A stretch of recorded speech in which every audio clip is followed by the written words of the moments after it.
one little story that I did forget, when I came back from my first emergency leave in December of 67 to come back to the Valley Forge, I couldn't get to Da Nang for one reason or another, and that's where my ship was at the time, and it was headed towards Saigon. So instead of going to Da Nang, the ship, the airplane I was on, landed in Saigon at the Tonsanute Air Force Base. Well, December 67, January 68 is when Tet Offensive started in Vietnam. Yeah. And so when we landed, we were under attack for small arms fire. Our airplane was under attack, so the local military unit there had to come out in their vehicles and protect us while we was getting off, because we're unarmed. We have nothing to protect ourselves with. So we were scurried to what they call the Annapolis Hotel. It was just a building place where they would put military people temporarily while they was getting reassigned to wherever they was going. And I was going to be going back to my unit on the Valley Forge. Well, I got stuck there for just about 2 weeks because of Tet Offensive. And I would send messages to my ship saying, I'm here, I'm okay, it's just going to take me a while and I'll hook up with the Valley whenever I can. And if I refer to it the Valley, that's what we call the Valley Forge, or the Happy Valley. So there was 3 different times that I was taken from the Annapolis Hotel and placed on the roof of the embassy and given a rifle and a 45 to protect the embassy during that particular time. So never had to shoot, never got shot at. So, but I was there, and being in the Navy, my shooting was limited, my practice. So I had never shot an M16, shot a 45.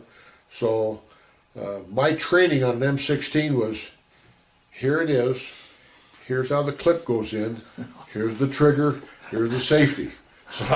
So and I was with 2 other sailors that had no other, well, I was with 1 Air Force guy, and none of us had ever had any experience. So we weren't combat veterans. We didn't know what to do. Wow. And we was really hoping that the Viet Cong didn't get too close to the Annapolis Hotel, where they was going to depend on us to protect them. Wow. We was kind of worried. So when I got back to my ship and told my crewmates that I saved you guys, don't worry, I know how to carry an M16. Still don't know how to shoot one, but I carried it. So, wow. So that's my fame story. You know, it was quite interesting. I got back and they said, "Geez, you know, you're really a hero." I said, "Yeah, I really am. Scared to death." But yeah, I wasn't any different than any other 17-year-old, and that's all I was. 17 years old, and you do what you got to do. And I'm sure if I'd have needed to shoot that M16, I mean, I looked at it, and it's a weapon, and I'm a shooter. I was a shooter in high school, shot guns and 22s and rifles and stuff like that, 30-06. So I knew how to shoot a gun, and in basic training, they showed you how to shoot a gun. But due to the fact I was never going to be exposed to hand-to-hand combat or infantry or anything like that, there was no need to train me. I mean, we would go back and shoot 45s and stuff like that, but I never shot anything but a 45. So. Boy, and to be the thick of the Tet Offensive, that's well. Could you see activity going on around the city? And and I was on guard duty every night. That was my shift, and they're what they call parachute flares, and what it is, it's a parachute with a bright flare on it that will light up a large area for the infantry or whoever is looking for the enemy to come in, will light up that particular area. And then you ever heard of a tracer? It's every 5th round. It's a red colored bullet, you know, and you would see that. So you'd see small arms fire, and you would hear shells landing and being sent in. So you knew all around Saigon that there was heavy activity. One night in the barracks when I wasn't on duty, this is like the 2nd day we got there, we heard machine gun fire, and we had no idea what it was. We was all asleep. And then somebody came running into our building area and said, everybody hit the deck. Charlie's on the ground in the property, in the building.